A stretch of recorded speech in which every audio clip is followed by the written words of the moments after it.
Hello and good morning. I'd like to call the rest of our panelists up to join me up here. So thank you very much. First of all,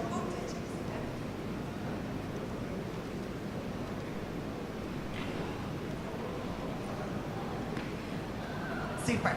Okay, well, welcome. Thank you very much for attending this morning. And thank you very much to the good people at Innovfest Unbound for organising this event today. Before we get started, I'd like to introduce our panel of speakers.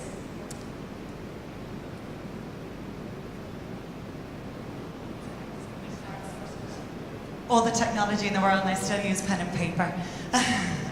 So, seated right next to me here, we have Alex Campbell, who is the Managing Director, Asia, for Xero, the SME-focused accounting software company. Alex's previous experience included time at a communications and technology group called STW, where he was the Executive Director for Asia. And he was also at a leading digital strategy agency in Australia, working in software development and later in strategy. Seated next to Alex is Warren Hayashi. He is the president of Adyen for Asia Pacific. He is involved with building payment solutions for customers such as Cathay Pacific across the region.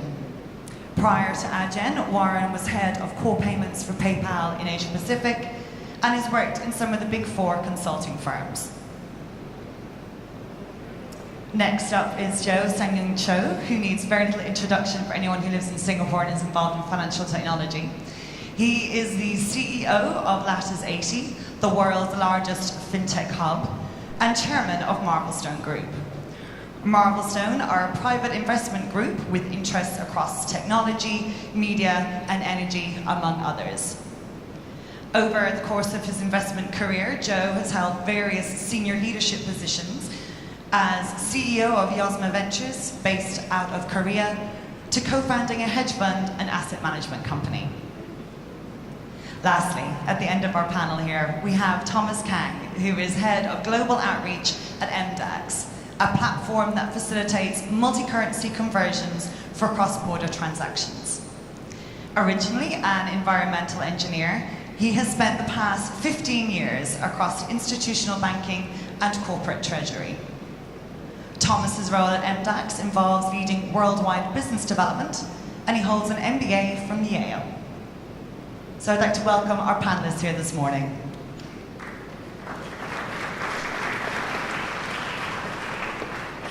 Now, our topic for discussion is Asian FinTech, where are we now? In preparations for our discussion this morning, one of the themes that came out of our conversation was around how Asia is no longer looking just to this region, but it's also rather looking to take its ideas and business models across the world. We'll explore that theme throughout our questions today. So we'll start off with something fairly general. What does it take to be a successful fintech in Asia? And outside of China, is the industry developing fully? Particularly if you look at the latest investment numbers that come out of KPMG, where the numbers are down for Q1 of 2017 for this region. Warren, if I can start with you before asking the rest of our panel to contribute. Yeah, thanks, Caroline. Great to be here. Great question. What does it mean to be successful as a fintech company here in Asia?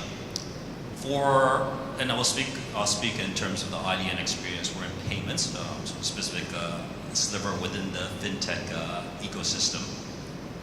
For those of us that are based in Singapore, a successful fintech company has to look broader, and looking at the larger market of Asia Pacific, whether that's ASEAN or broader, all across North Asia, South Asia, Australia, New Zealand. Big market. And I think that's the juxtaposition of the opportunity, especially in an area such as FinTech, where there are very big differences across the countries, starting from consumer preferences, from payments perspective, payments preferences from a consumer is very, very different. All the way to the other end, regulations are very, very different. And to be successful, the market opportunity you have to look at the market opportunity that's much, much bigger, but at the same time, you have to understand the fragmentation and the differences in each of the countries and account for those to be able to succeed. So then, just to the second part of that question, Do you feel then that the fintech industry in this region is developing fully? Is there more that can be done? Where do you feel we are in kind of the stage of development? Absolutely. So I think, I go to the United States and Europe quite often, and from a payments perspective, I would consider it's quite legacy. There's a lot of very legacy payment methods. It's cash, starting from cash, online banking, checks. But here it's very different. Across the region, we talk about demonetization in India at the beginning of the year. It's an incredible progress. The fact that the conversation has never happened anywhere else in the world around demonetization, at least not at this scale. But one thing to remember is China has already gone through this. I was just in China last week, and one of the big ahas was that nobody uses cash. I was walking around the Bund, and I saw a street performer. He was performing Michael Jackson songs and dances, and he had his tin can to take cash, and he had 2 QR codes printed out, one for WeChat Pay and one for Alipay. So absolutely, things are happening around the fintech space. Joe, as well, you've got deep roots in fintech in this region, particularly in Singapore. What are your thoughts about how the industry is developing here? As I said, fintech in Asia means quite different from developed countries. We have India to China, maybe Japan, and other places potentially could be big as US market, where the infrastructure is pretty different. So we see huge potential and growth market, and Asia is pretty much fragmented market, and huge unbanked population makes big difference and brings a lot of opportunities for newcomers. And even compared to PayPal, 2 big guys coming to Asia, and you have Alibaba and financial kind of newcomers. And Singapore can play quite strategic role. One of the main reasons we moved to Singapore to be based to cover fintech Asia was we thought maybe if we look at Israel and Silicon Valley kind of relationship, we saw Singapore could have potentially positioned as the same to cover China, India, and new markets. So we see a lot of opportunities. Yeah, it's really interesting, as you say, bringing about Israel into the conversation and about the slightly smaller companies countries that are able to service the bigger players in financial technology. And it'd be great certainly to see Singapore take on some of that role. Thomas, do you have anything that you'd like to add to this? I think for me, fintech is actually thriving here in Asia and will continue to do so. Because it's unique in the sense that in Asia Pacific, when you look at the demographics, these are where underserved and unbanked population is actually thriving because of the fintech development and evolution that is happening. So I think for the first time, those individuals who never had access to the banking system, now they have that, they'll continue to have that. I think that changes, eventually, I think there's a paradigm shift that's happening. So I'm confident, Asia is going to continue to thrive in the future. Very good. And for yourself, Alex, I appreciate that what Xero do is something slightly separate and different from the other fintech world. But one of the points that you raised was about how you're almost like a pre-fintech company, which I thought was a lovely little quote. If you want to kind of talk about that and how you see your role or your company's role in helping develop the ecosystem. Yeah, for sure. So to come back to your opening question before I get into that, I think defining fintech in Asia should be really easy. It's building great products that customers love, that reach real scale and distribution, and they have a real impact on the societies in which they operate. And so that should be fairly clear. And there's a lot of noise about fintech. There's a lot of people raising money, and there's a lot of media attention. But for me, it's actually like getting real products and services in the hands of hundreds of millions of people. That's the definition of success. In terms of how fintech is playing out in Asia vis-a-vis the rest of the world, just one point of reference is in the US, 65% of all B2B payments are done by a check. So I think Asia, by comparison, is doing very well on a lot of these fronts. And as we talked about, there's huge innovation happening in driving financial inclusion and all of these things in Asia. It will just take some time to scale that up. I have to say, I do think that's interesting that the impact at a ground roots level coming across about the role of fintech in Asia, as differs from the US market or the European markets, which I'd be more familiar with. I think it does what sets it apart and certainly will be driving innovation. But if we move on to our next question, which somewhat ties in here, it's around what is the significance of government support in driving and growing fintech in this region, which I suppose, if you're looking at the underbanked, that's very much there. But for example, locally, obviously MAS are well known for their active participation in helping to grow out the fintech ecosystem. The South Korean government earlier on in this year announced $2.6 billion for a project supporting them over the next 3 years. You both have a lot of experience in both Singapore and South Korea. If you want to kind of, obviously you're very familiar with both ecosystems, can you kind of contribute a bit there, describing the different efforts? Sure, I think M-DAQ as a company, I think is a great example and a benefactor of what it means to be supported by the government agency. For us, we are supported by 3 key agencies out here. So EDB granted us $1.5 million for us to start off in 2010.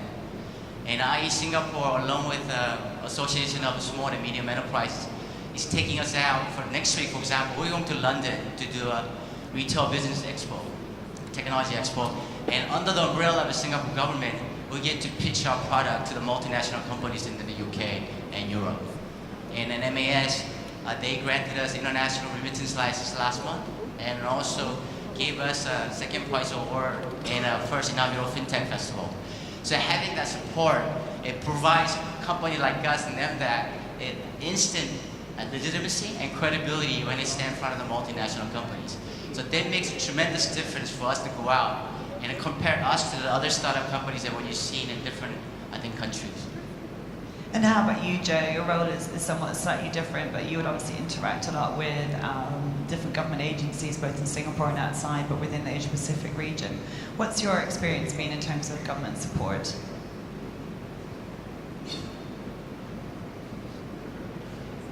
Even when we planned to set up Lettuce last year, I was talking to many governments, including Hong Kong, Korea, and Singapore.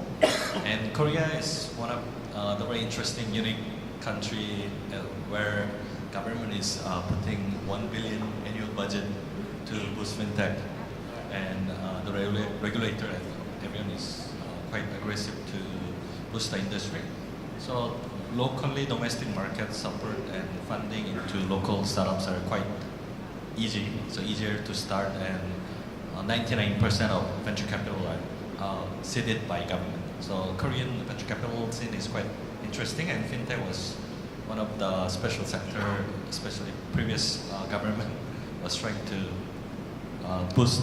So it's an interesting market, enough liquidity, and everyone is tech savvy, technology is there, but somehow it's not really going outside of Korea, even though they have technology and good support from the government.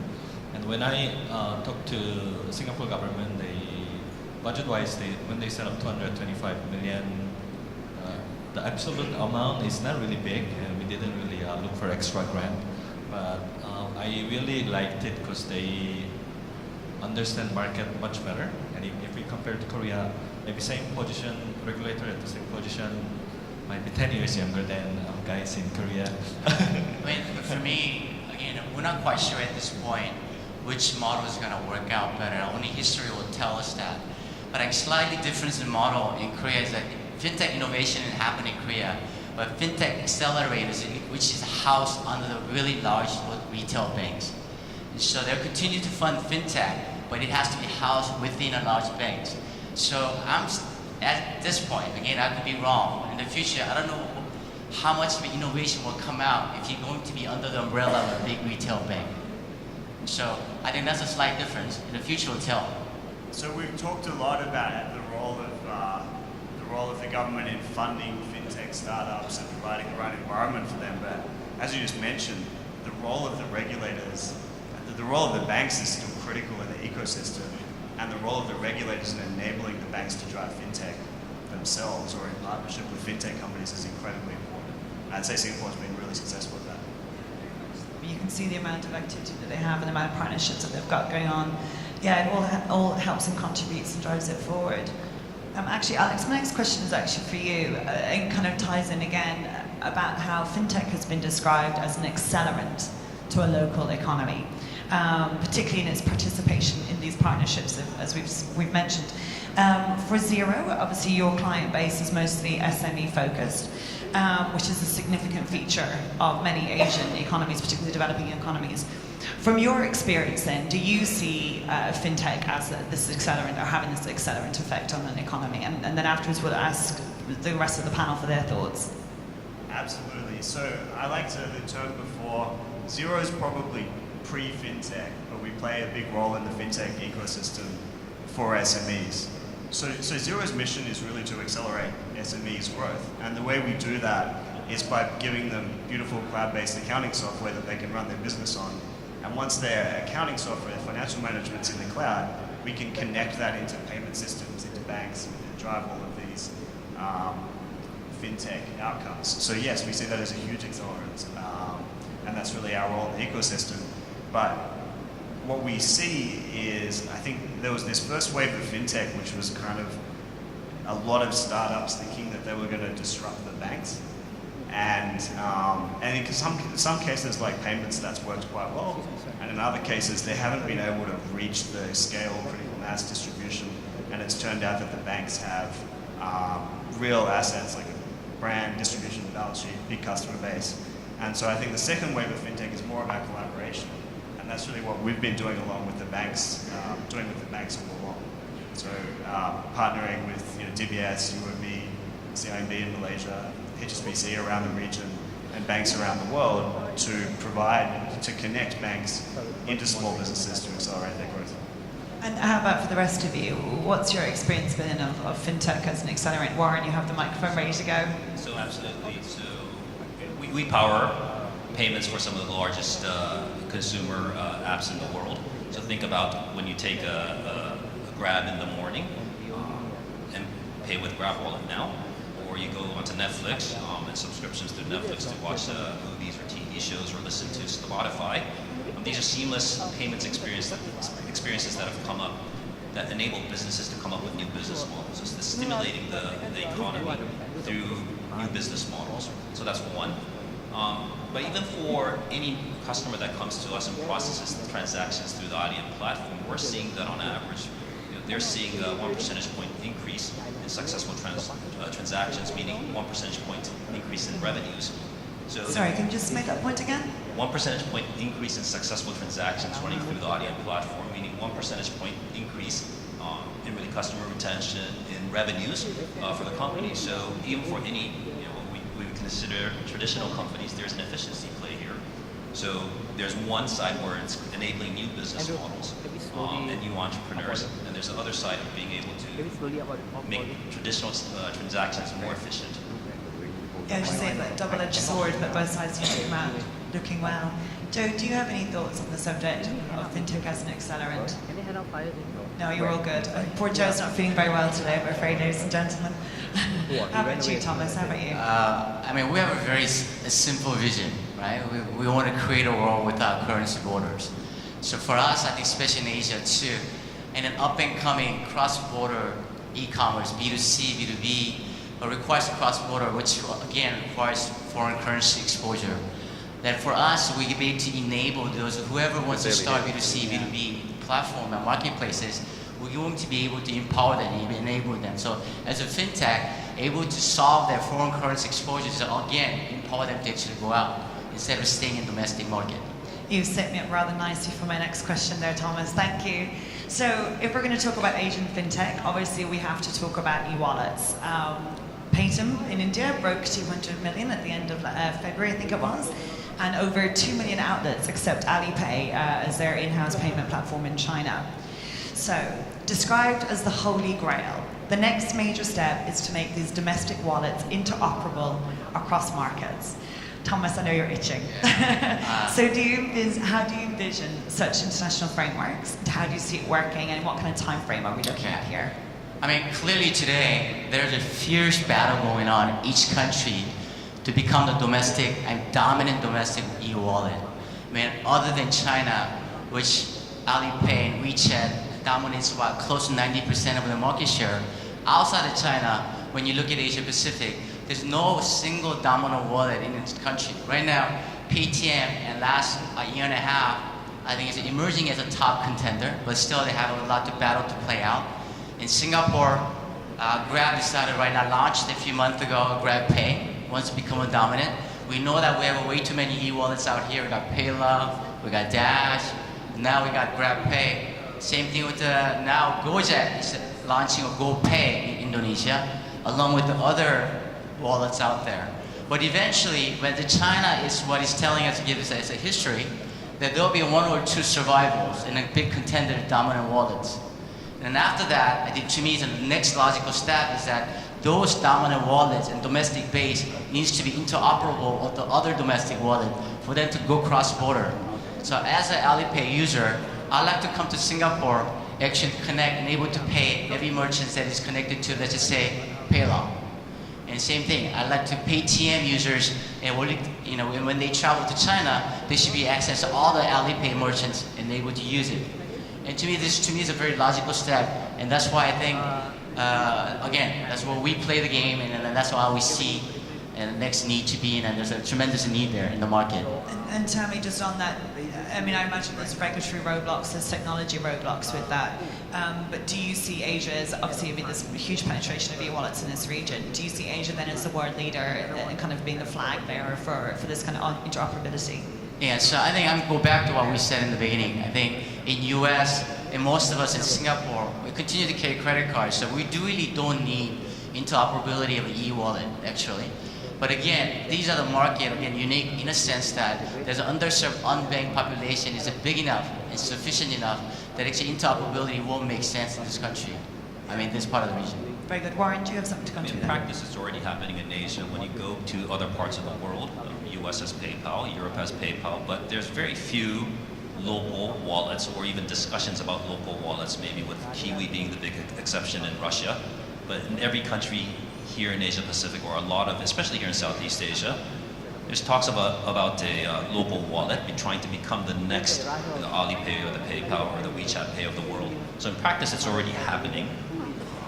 And with regards to interoperability, by definition, when you're talking about an e-wallet, they operate in a virtual world where there are no borders. So to become truly to take it to the next level, it has to become relevant to not just consumers in your home country, but across the region, across the world. And that's really where the potential is really unlocked. But the idea of a global wallet brings up so many questions.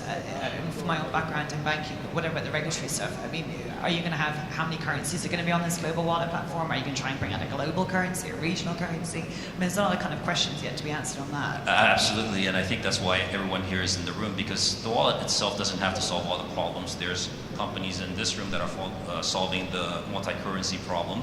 There's even new emerging forms of currency, for example, banks using blockchain technology to figure out what the next digital currency is. So the wallet itself doesn't have to solve all the problems. In fact, when you see the successful wallets around the world, they're the ones that are partnering with local relevant payment methods that's inside the wallet. So you don't have to solve all the problems by yourself. Try not to boil the ocean, basically. Okay, well, one of the next questions that we talked about, and one of the things, as I say, that came out thematically was around exporting international frameworks. Exporting Asian frameworks internationally, if I can rephrase that. Joe, Lattice 80, the world's largest fintech hub. I know that you guys have been approached by overseas governments to kind of take your model into their home countries and into their own main fintech hubs themselves. So can you talk to us a little bit about how the Asian approach to community building and ecosystem building translates overseas into Europe, the US, and the Middle East?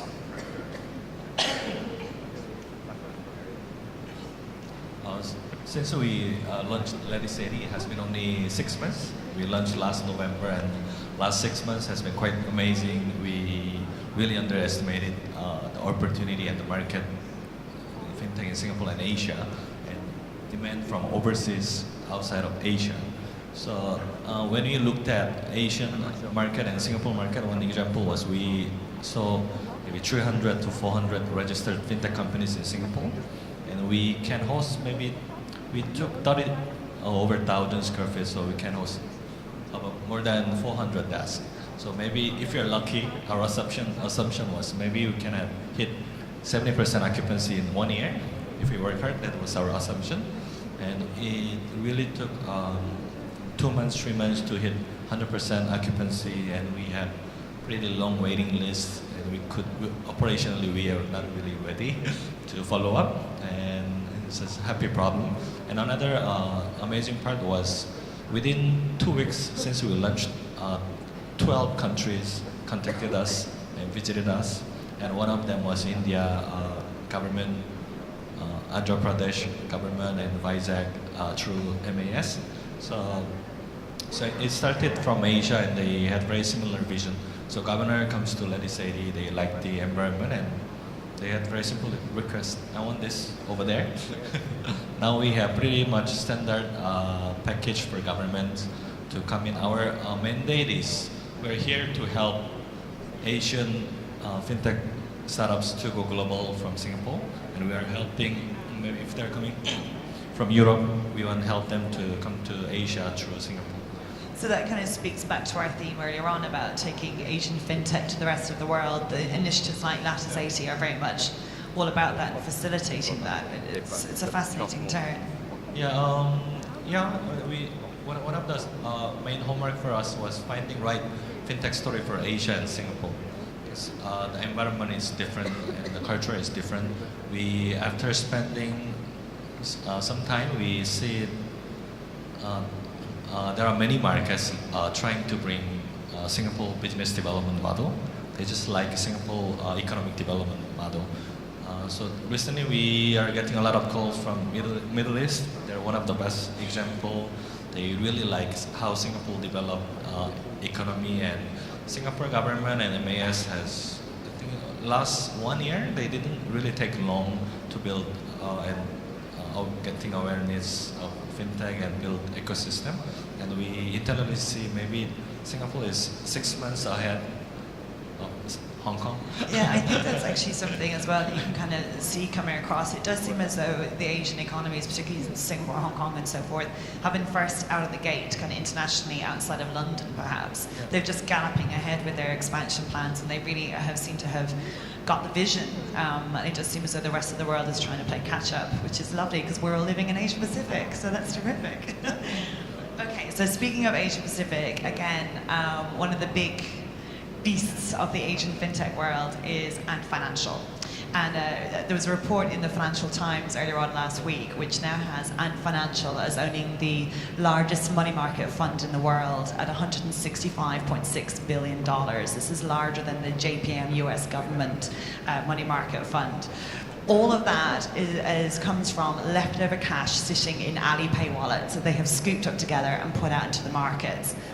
On the back of that, the rates that they can negotiate means that their clients now earn an interest rate of 3.93%, which in this current market is quite something.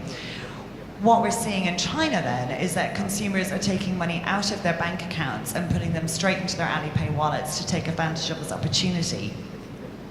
This is pretty much a very clear example of how fintech is coming along and challenging the incumbents, which in this case is the resident banks and so forth. And also this is obviously clearly influencing financial behavior, which is long considered to be unstoppable. The trend is the bank that you open your first bank account with is the bank that you stay with. So for somebody like Ant Financial to come in and really disrupt, to use an overused word, is a great example of fintech success story. So if I can put that to the rest of our panel, how long do you feel until something like this catches on in the rest of Asia, and how are we going to get this to spread globally? Who wants to dive in first on Ant Financial? All reluctant. Warren, I know you're itching. Sure. I think, well, I guess long and short, I think it's going to depend on the country. What we're seeing across the world, the successful wallets are coming from emerging markets where the existing payments infrastructure just isn't there yet.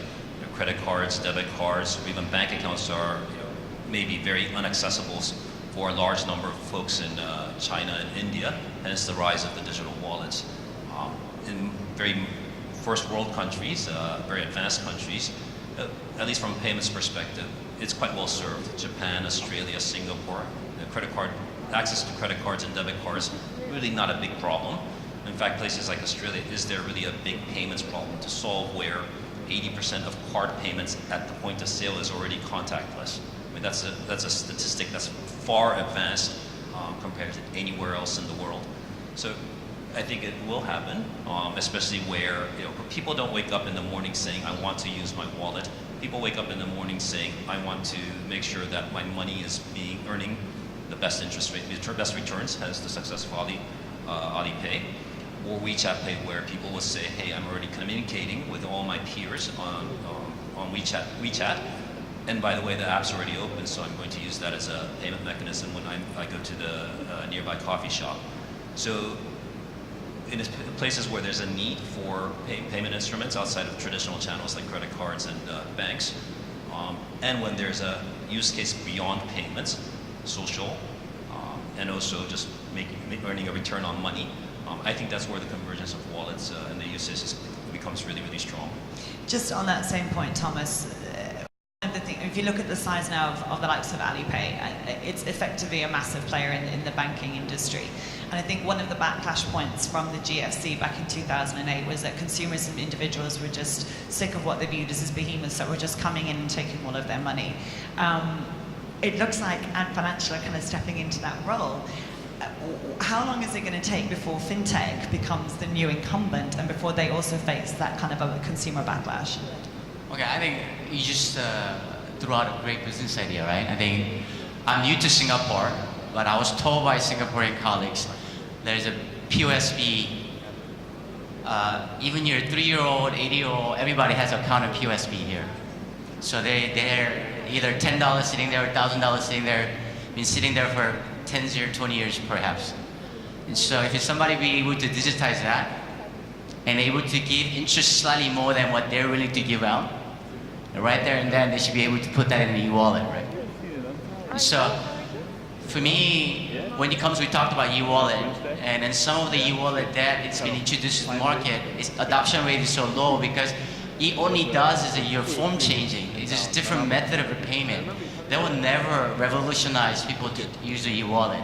It has to be part of your life. That's why Alipay is so successful. It's more than a payment tool. It is an investment tool. It is what they do day to day. It's all integrated into that one platform. They don't call it payment. They call it lifestyle platform, right? So unless you come up with an idea and make that a more life form change, and then I think you will have adoption. And for fintech, here again, POSB will be a perfect example. Somebody able to digitize that, able to give more interest than POSB does. I think I'm sure that money will move. But as we're saying, for fintechs, because they're moving into that, or certainly will be moving into that incumbent position, how do you think their reputation is going to be impacted once they start reaching this kind of scale? Because right now, as we all know, fintech is considered quite sexy and quite fun and quite cutting edge. And everyone's like, oh great, I can leave the banks and go to my fintech. That's not a position that's going to last forever. So how do you think the new fintech guys are going to deal when they suddenly aren't the most popular ones in the room? Man, again, great thing is that Asian regulators talk to each other quite often, right? They've seen on Alipay and WeChat how they got involved. The MAS is very cognizant of what happened in China. So that's why they set around the sandbox and regulatories that try to get their arms around it. So they made it very clear, right? When you get to the critical level, they're going to come down starting to regulate, right? So they're not going to let it grow to a point that no longer goes outside of control.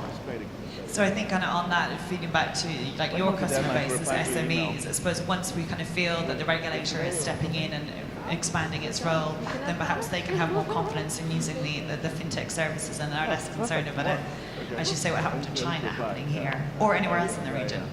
Yeah, for sure. So there's a huge role for good regulation to give our SME customers and consumers at large confidence in the system. I get it. When you mentioned $166 billion money market fund in the same sentence as GFC, I did sort of wonder like who is regulating that. That sounds a little bit scary. But the other thing I'd add is I spend a lot of time talking with banks all around Asia, and we always ask them who do you see as your key competitors in the long run, and the banks that are most forward-thinking won't say their local competitors, they will say Ant Financial. And it's interesting you say that. I don't know if everyone saw that quote from your man from Barclays this week, who came out and said Barclays will last forever and that no fintech will threaten them. I know it's quite a naive point of view, I would have thought, but anyway, yes, exactly. I would sort of take the other side of that though, and say that I wouldn't underestimate the power of some of the banks to move really fast, to innovate, to deliver great experiences to their customers that can mirror what the fintech companies are doing. And they do have some structural advantages in terms of scale and brand and reputation. So I wouldn't underestimate the role of where the banks end up in this. Perhaps the big global heavily regulated banks are going to find it very hard to move at that pace, but some of the smaller banks like we have in Singapore are in quite a good position. Yeah, if you look at, say, the likes of DBS, I know they came out firing a long time ago on this issue and using technology, as opposed to perhaps my previous employer, who we won't mention. Before I go to our very last question, are there any questions or feedback from the floor? Oh, hand up straight away in the corner. You good? You fine?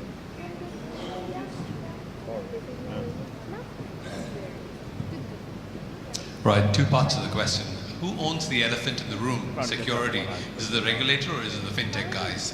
That's the first part of the question. Secondly, are telecom operators really going to give the banks a run for their money when it comes to enabling fintech to become a lifestyle, property, as it were? Yeah. Who would like to take that one? Around securitization and the role of telecom companies. So it's around, first of all, are the telecom companies going to allow the likes of the e-wallets I assume you're referring to come onto their platform and completely cannibalize it and take over? So do either of you want to take that one? I talk about M Financial because it is our shareholder. So it's been quoted. Eric said they no longer call themselves a fintech company actually. And so I think it's going to be a popular term. They actually call themselves a tech fin company.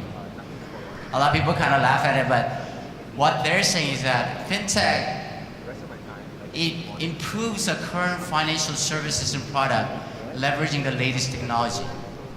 But M Financials Group, they believe in actually redefining the financial service using the big data.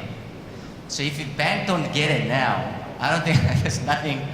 In fact, they already evolved from the fintech to tech fin. And so in terms of disruptive, yes, I can definitely work in. I think also, at the same time, I do not underestimate the banks either. When you look at the history of it, banking industry is one of the first one in terms of adopting new technology too. So that evolved that way, right? So I'm sure there will be, eventually will be collaborate. But for them to actually, someone you just mentioned saying that fintech will not disturb them and disrupt them, that I think is very naive. And also when I look at the development in the European Union and the PSD2, again, I don't know, it's gonna go live in 2018 as the people articulated. In fact, he mentioned the UK might not even accept that. But again, what does that do? As a fintech company, able to have access to a customer account for the first time with the consent of a consumer, that I don't have to be licensed in each country, but yet I have authority by the regulator that actually have account information about consumers in the various different countries. That allows me to build platform and technology actually far greater and flexible than I think current banking institutions. Sorry, just before we're just about to run out of time, I think there was one other question from the floor. Do we have another question? No? Okay, lovely. Well then I think we can wrap it up then, gentlemen. Thank you very much to everybody for coming along and attending this morning. I hope you've all come away with something new and interesting about Asian FinTech and where we're heading to next. Would like to again thank our organisers today. Thanks to all our panellists as well for attending, and we hope you enjoy the rest of the events. Thank you very much.